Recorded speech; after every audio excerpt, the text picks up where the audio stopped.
What happens when you stop drinking coffee? Coffee has become a staple in many of our lives, but have you ever thought about what would happen if you stopped drinking it? In this video, we will explore the effects of caffeine withdrawal, how to keep going without coffee, and the long-term health benefits of quitting. The effects of caffeine withdrawal. If you're like most people, you love to drink coffee. In fact, caffeine is one of the most widely consumed drugs in the world. But what happens when you suddenly stop drinking coffee? Caffeine withdrawal is a condition that occurs when someone abruptly stops consuming caffeine. Symptoms of caffeine withdrawal can vary depending on how much caffeine the person was consuming, but they generally include headaches, fatigue, irritability, difficulty concentrating, and muscle pain. These symptoms can persist for up to several days after ceasing caffeine intake. How to keep going without coffee?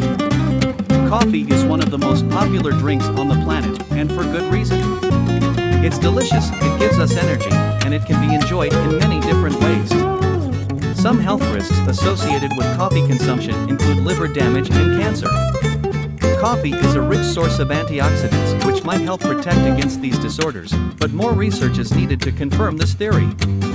Specifically, studies have shown a link between cancer and heavy drinking of caffeinated beverages such as coffee over an extended period of time, more than 3 cups per day.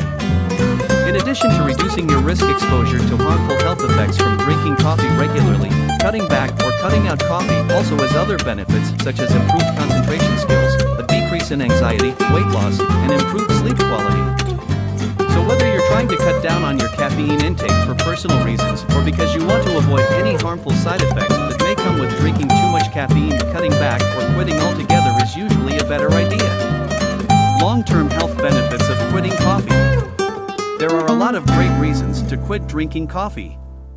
Not only does it have long-term health risks, but it also has many short-term negative effects as well. When it comes to risk of high blood pressure, diabetes, and heart disease, quitting coffee can be a major benefit. These conditions can all be decreased by drinking less caffeine overall.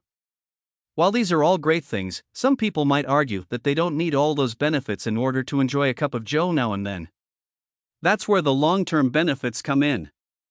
The effects of caffeine withdrawal can be disruptive, but with determination and effort, it is possible to reduce or even eliminate your coffee consumption. Taking the time to research coffee alternatives and other methods for dealing with caffeine cravings can help you make the switch away from coffee. Thanks for watching. Subscribe now for more amazing videos.